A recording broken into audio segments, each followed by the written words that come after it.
तर हरियाणा पुलिस का बड़ा एक्शन देखने को मिला है। आपको बता दें कि 11 दिन में 3000 से ज्यादा अपराधी गिरफ्तार किए गए हैं। 11वें दिन 96 कुख्यात अपराधियों को दबोचा गया है। दरअसल आपको बता दें कि हरियाणा के अंदर ऑपरेशन ट्रैकडाउन चल रहा है और इसी ऑपरेशन ट्रैकडाउन के तहत लगातार जो पुलिस है वो ये कार्रवाई कर रही है। आज ऑपरेशन ट्रैकडाउन का 11वां दिन है और 11वें दिन 96 कुख्यात अपराधी बताया जा रहा है कि अब तक दबोचे जा चुके हैं। ट्रैकडाउन ऑपरेशन चलाने के पीछे का ही उद्देश्य ये है कि इस तरह के आरोपियों को, अपराधियों को पकड़ा जा सके और कार्रवाई लगातार पुलिस की ओर से जारी है। इसी पर ज्यादा अपडेट के साथ जी मीडिया संवाददाता विजय राणा हमारे साथ जुड़ चुके हैं। विजय, ऑपरेशन ट्रैकडाउन जिसका 11वां दिन और एक तरह से देखा जाए तो एक बड़ी सफलता के तौर पर इस ऑपरेशन को कहना गलत नहीं होगा। 3000 से अधिक अपराधी अब तक गिरफ्तार किए गए।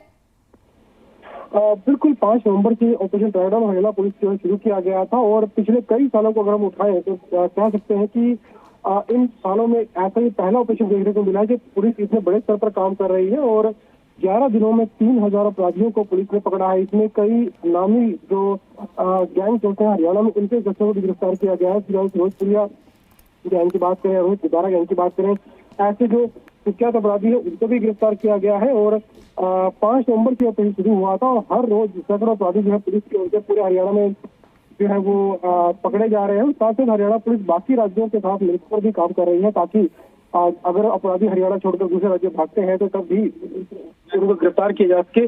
और कई नामी और जो ऐसे अपराधी पकड़े हैं जिनके ऊपर पुलिस की ओर से इनाम भी रखा गया था, उन अपराधियों को पकड़ा गया है और पुलिस काफी तेजी के साथ इस ऑपरेशन ट्रैकडाउन के तहत काम कर रही है। और 20 नवंबर तक ये ऑपरेशन जो है वो चलाया जाएगा और 20 नवंबर तक और भी अपराधी जो है पकड़े जाएंगे। पुलिस का साफ तौर पर यही एक मकसद है कि अपराधियों को पकड़ा जाए, अपराध को कम किया जाए और जो अपराधी जेल में बंद है लेकिन जमानत कराने के बाद जब वो अपराध करते हैं तो उनकी जमानत जो है वो भी रद्द पुलिस की ओर से करवाई जाएगी।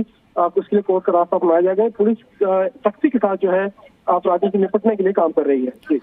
बिल्कुल विजय, इसके साथ साथ बड़ा सवाल ये भी है क्योंकि आपने कहा कि जिस तरह से न सिर्फ हरियाणा में बल्कि हरियाणा के अलावा भी जिन राज्यों में ऐसे अपराधी हैं उन्हें पकड़ने का प्रयास हरियाणा पुलिस की ओर से किया जा रहा है।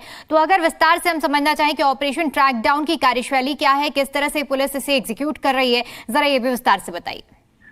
बिल्कुल, जिन अपराधियों के खिलाफ मामले दर्ज है, चाहे वो इस समय जेल में है, चाहे जेल से बाहर है, चाहे जमानत पर है, सभी पर पुलिस नजर रखे हुए है और जो अपराधी खासतौर इस समय बाहर है, पकड़े नहीं गए हैं, उनको लेकर लगातार पुलिस जानकारियां जुटा रही है और जानकारियां जुटाकर इन अपराधियों को पकड़ने की कोशिश पुलिस कर रही है। कहीं ना कहीं इस कोशिश में सफलता भी मिल रही है पुलिस को और इसी के तहत 3000 अपराधी पकड़े गए हैं। क्योंकि हरियाणा पुलिस काम इस तरह से कर रही है कि जो अगर कोई अपराधी ऐसा है जो इस दर से दूसरे राज्यों में भाग जाता है, हिमाचल, पंजाब, राजस्थान, उत्तर प्रदेश, इन राज्यों में अगर भागता है तो वहां की पुलिस के साथ में टाई अप हरियाणा पुलिस का किया गया है ताकि अगर वहां भी अपराधी पहुंचता है तो इसकी जानकारी भी हरियाणा पुलिस को मिले और अपराधियों को दूसरे राज्यों से भी गिरफ्तार किया जा सके। इस तरह का काम जो है हरियाणा पुलिस फिलहाल कर रही है और इसी जो ये रणनीति पूरी बनाई गई है उसका नतीजा है कि 11 दिनों में 3000 से ज्यादा अपराधी जो है पुलिस अपने गिरफ्त में ले चुकी है। जी।